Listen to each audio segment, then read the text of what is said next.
Hello ma'am कम कम तौनरीगे ngaraangdi pau piba ngamhodra thaba khajitang chindana to kari hairuni hojikta pau su yam sathina nungai te hojik taurise yam sathin nungai ta bhai dubu pau langkrak seng haibda mongam taura bi haksang se mongam taure pau mai chi taraga mai kai mari da tauriba fifam makai si urega hojik 24 hours ki manung da mi chama ga kulni thoini gaza da sahid orise asida nupi su yauri angang su yauri yamna pikla ba angang su mayamam yaure mi cham ga kulni thoi aduga loinana america na Donald Trump की statement हम लाई America से Iran से खजितंग मागी खोंजेन से नौ थगराय ना मादे दम गांगनिंग बत गांगिमनी मागे है वो मागे कोनो ठीक लाइते अदरे दि सोमना यमन याम साथी न कन्न लांची याम साथी न कन्न यमन की तरफ तक तौरी अमेरिका की मोई जंगे जहाज रेड सी दो वगैरह मादरे दि ब्लॉगेट एखो की blog red see the block तौबा असिना चिंबा याम साथी ने यमन सिना गजा की अवाम गजा की लैरिबा मिस्किन महिसी के दमकते याम साथी ना यमन सिना कनम तरिमादु इजराइल सिना हजिक तौरि सिना बो गजा दतनते सीरिया द सुनी मान हजिक तौरि से सीरिया द सुनी एकदम मफम दनि सीरिया द सुमान बॉम्बिंग तौरि से एयर स्ट्राइक अदुगा लोइना लेबनान की बेरूत तसु अदु लैरिबा कंट्री मखै से लोइना अदुगा लोइना ना इजराइल ना तुर्की बुसु धमकी तौखरे तुर्की बुसु धमकी तौखरे नंग सिगी मरक्ता चंगलक पताडे नंग गाइगा डायरेक्ट खुथोक न मथौ ताने ना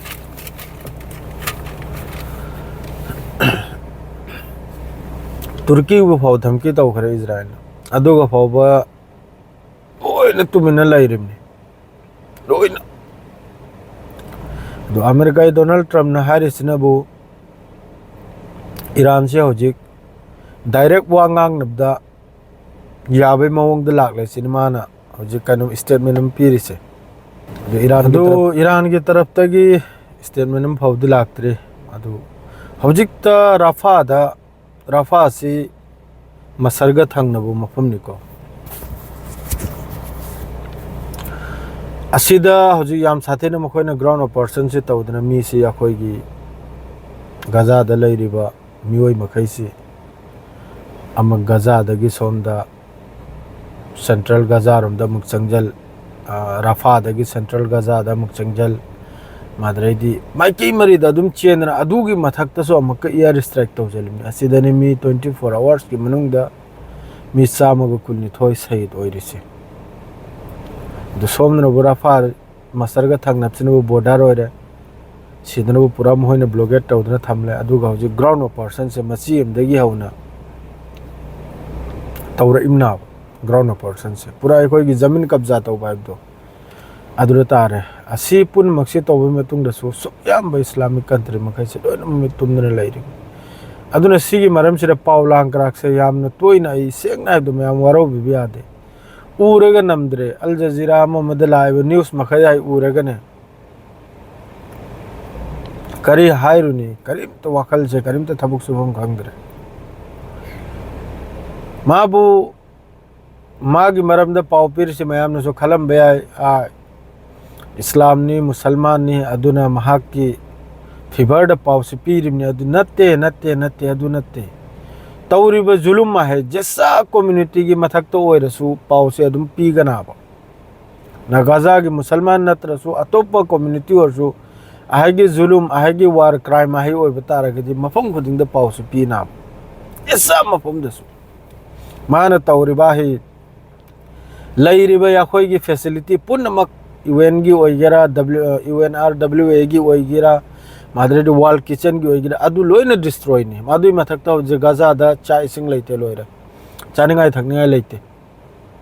गजा दा इसिंग थाएगा लेनरिमने अदुई मोंगदनी जिसा रकम तौदना मखोइने चाहिरिसिनबु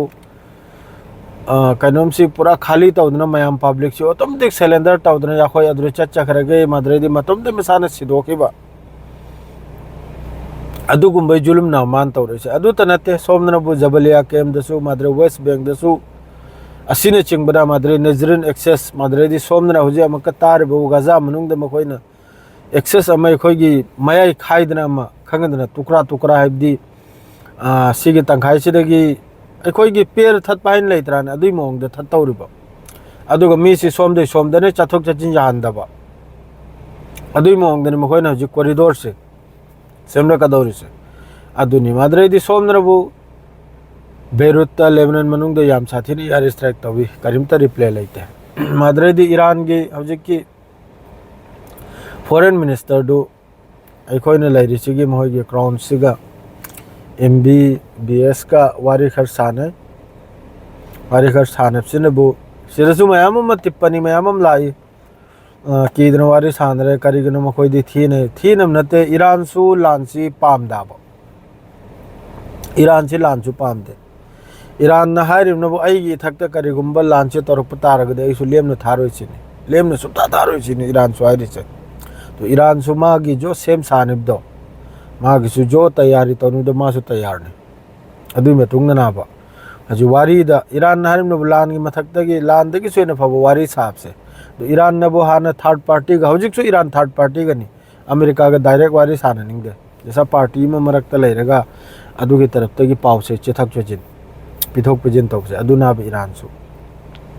तो जी यमन की तरफ तगी सु मखोई की ड्रोन वगैरह मखोई की मद्रेदी ट्रूमैन हेरी क्राहर्डो मखोई की चंगे जहाज अदु मद्रे मोई की नबल अखोई लेडुन जहाज मचा मचा असिगुंबा असि मथक्ते याम साथीना लांचे तौरी यमन की तरफ तगी सु हौजिक हाइबबु गजा मनुंग सिरिसि नुमिजुब गंता खुदिंगी मिसी सिरिमनि गंता खुदिंगी मिसे अहुम मरी मंगा तरुक अहुम मरी मंगा तरुक असिदसु लैरिबा अतै मखैसिना इस्लामिक कंट्री मखैसिना वा मंगांग देबिदे तुमिन लैरिमनि स्टेटमेंट नम पीदबिदा अमाइदे बस condemn condemn condemn condemn condemn सिरि नहीं एक बछर दुई बछर दैनि मोहना कंडेम तोरेसे दुई बछर नते 1947 दै कंडेम तोरेइनि अदुनी हौजी हाइबु मद्रेदी पाव खरमनबु स्टेटमेंट खरमसु लाई हमास की तरफ की हमास ना हाइनु अमक की दमी सिलोइने थादोकनी अदुगा परमानेंट सिसफायर ओइबगी दमक्ता अखोगी नेगोएट तौरिबा अखोगी विचार तौरिबा अखोगी हौजी वारी नहरग मरक्त विचार तौ भाइब तारे कतर अमसुंग मसर मोइने रिक्स लौनिरा तुंगदा इजराइल ना लांची तौर अरोय हैना गजा की मनुंगसिदा अदुगुंबगी कनुम लोबंग रिक्स लोबंग लगदी मी से अमकिद पुन्न थादोकन हैना अदुगुंब स्टेटमेंट नमसु हमास की तरफ तगी लाएबा मदु इजराइल की तरफ तगी मदु यारक्तबगी पावमसु न्यूज़ चैनल हम खक्ते लाई अदु असेंबरा सेंगदब्रा अदुगी पावदनु बो होरे लौरांग खजिक्तंग मुन्ना करिगाबदी अदुम त पंगाय हाइबसु याबनते सेंगना हाइबदा मयामसु न्यूज़ चैनल अमो मै एंगनम गदरमनि मद आर्टिकल पारम गदरमनि तो पंगाय हाइबदु मीन सो हाइरकनि मसिन थीरिमना अदरेदी सिसफायर सिदि मोंग मोंग गिनु निफुनि गिनु यांखैनि गि मी मंगा थादोरकपा मी 13 थादोरकपा असि मखैसि लोइना अमरमदे यारकलेगा अमरमदे यारकतबा असल द इजराइल सिसफायर पामदा इजराइल से पूरा गजा से पामले गजा से डोनाल्ड ट्रम्प की ममांग द गजा से नौना सेमगतपगी वा हाइबदो माना कनु एस्टिमेट एम पिरकपदो अदुगी दुदा मोइसे थबुक सब्जिक चथरिमनाबो अदो गजा मनुंगदे मी मेजे तानथोइमनाबो लोइना अदुनी मादो मखा ताबो पावदुनबो याम साथे नुंगाइते मी चामगो कुलनि थोइग्रा मासिदा नहा नुबी अपेपे पसु यावग्रिमनि अंगांग नहा उन्तो नुपि पिखरबा अदो मखा ताबो पावदुनबो होरे लाइव थोगलकनि इंशाअल्लाह अदुर पीजरागे नहिगिदि सिदलोजरे अस्सलाम वालेकुम।